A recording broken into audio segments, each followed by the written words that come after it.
Hey, good morning, everyone. This is Coach Johnson, just kind of, doing this for the first time. So, this is going to be new for me as it is for you. Hopefully, you're doing well in your at home and checking out your new Google Classroom settings and everything like that. And, this is, as I said, this is going to be something new. So, hopefully, you pay attention. I'm going to try to keep this as short as possible. So, just bear with me, and it's going to be fine. Okay, so last week we talked about, what is just geography in general? Like, what are people looking for in regards to like the applications of geography? How do humans and the environment coexist?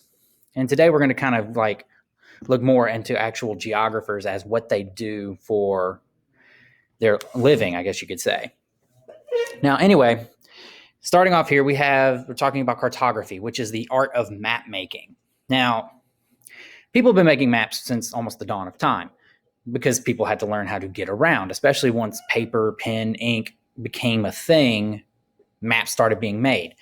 Now, it really didn't take off until the age of exploration in the 1500s.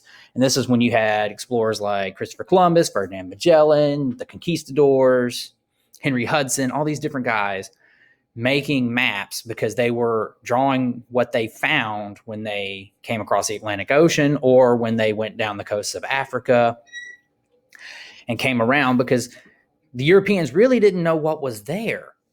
And so they had to map it out. Even though there were already people there, they still didn't know what they were doing. So that's where map making really kind of flourished, into the form we know today. And now we just use satellites and stuff to kind of mark everything.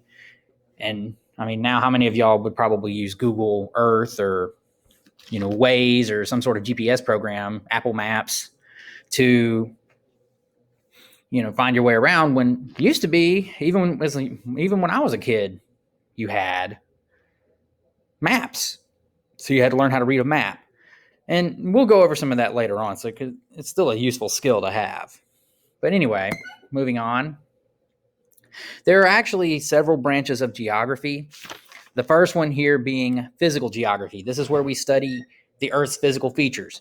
This is how, someone who studies physical geography is looking at mountains and rivers and lakes and plains and valleys and canyons and the different like physical features that have been developed over thousands and millions of years. You have human geography, which is cultural geography. This is where we study human activities and how they relate to the environment. So we're looking at, what is the effect of a building on the environment? What is the effect of building that road? What is, how have we responded, or how does the environment respond when we clear cut, a forest? That's what someone studying human geography. And then what are the effects of the environment on us? Like hurricane season, like what are the effects on people there?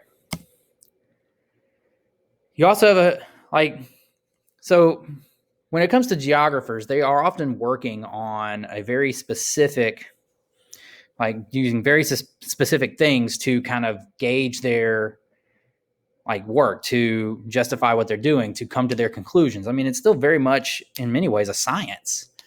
They still follow a lot of the same principles in that they gather information, work it, and then come to conclusions based on the information that they collect. And one of these ways they collect information is through direct observation. This is where you're going to a geographic location to see what it looks like. This is where you specifically go to a place to look at it for yourself. So instead of reading about the Grand Canyon, you're going to go look at the Grand Canyon. You're going to go there, step foot in it, walk up and down the sides, maybe ride that donkey up and down, That's what you're doing with direct observation.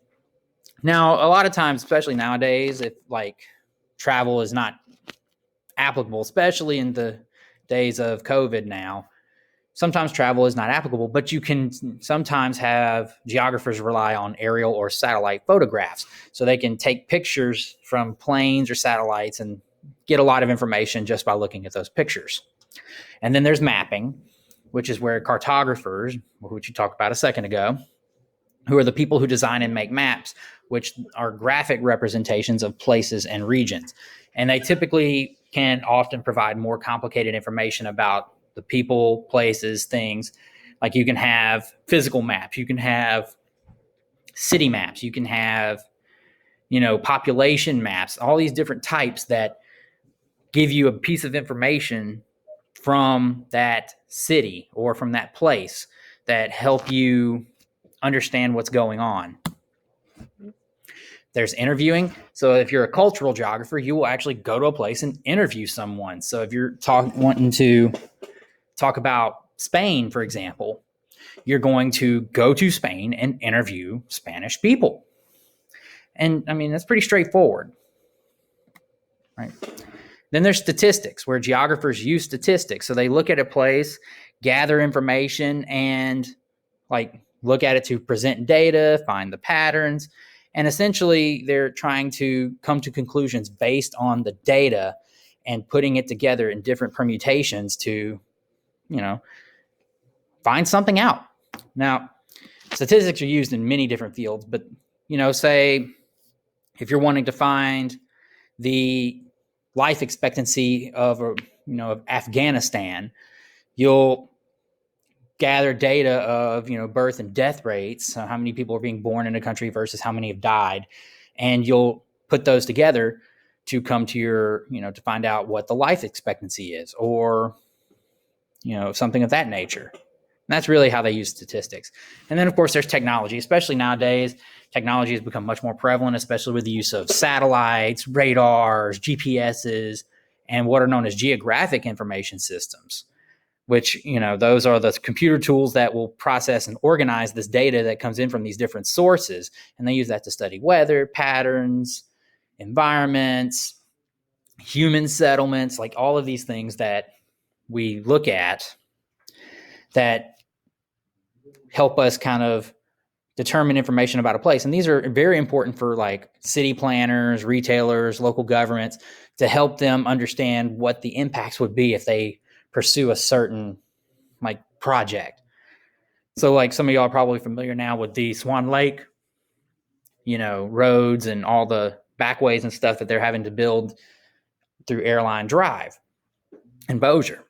And what they're doing is that they have, mapped out the land, all those different aspects to see what would be the impact. And they're also using, our human patterns, like traffic patterns, which would fall under geography or geographical work.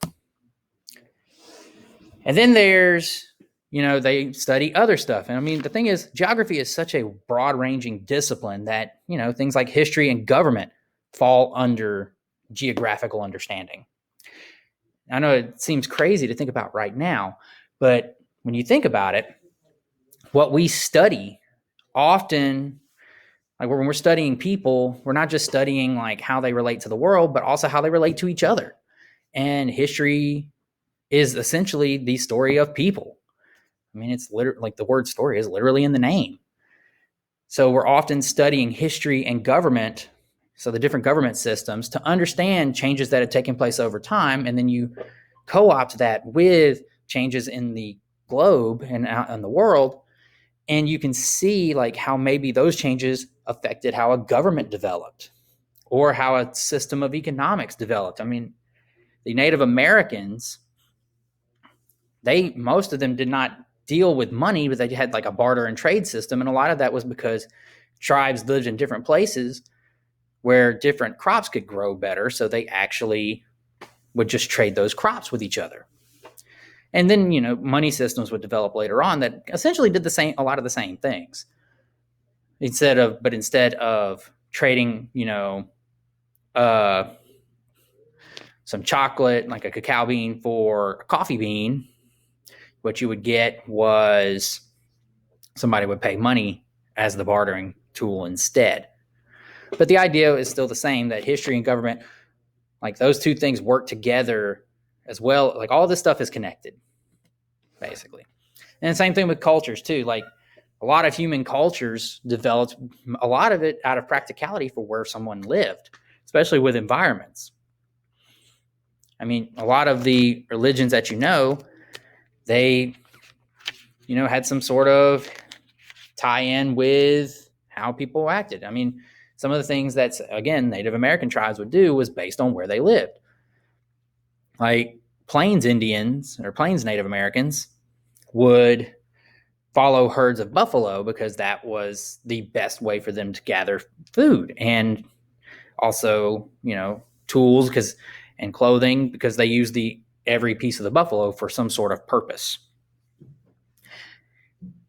And then, of course, there's economics. Again, I kind of touched on this a minute ago, but we study economics to understand how resources, and that's all economics is the movement and exchanging of resources, whether that resource is money itself or some sort of good or service. And we basically look at those things to determine how people will make, transport, and use those goods to provide services and to, earn a living, essentially. Now, here's the thing. If you're going to ever pursue geography as a career, which, some of you might be interested in doing, it helps, people who, a knowledge of geography will help you find, basically it will help you find work in many fields. I mean, you think about it. We've already covered a bunch of different things that could keep someone busy for a long time just by itself. So, understanding geography is essentially understanding the world and why both the world is what it is the way it is and why people are the way they are. And that is today's lesson. Hopefully that wasn't too painful. There will be a homework assignment posted here. So, please do that as well. And for those of you who are watching this, if this should be your A day, or no, it should be a B day, or no, this is the B day group listening. Just, I can't wait to see you tomorrow. And hopefully, you've got something out of this. Be ready for the chapter quiz that will come from this chapter. And I can't wait to see you in class. Have a good day.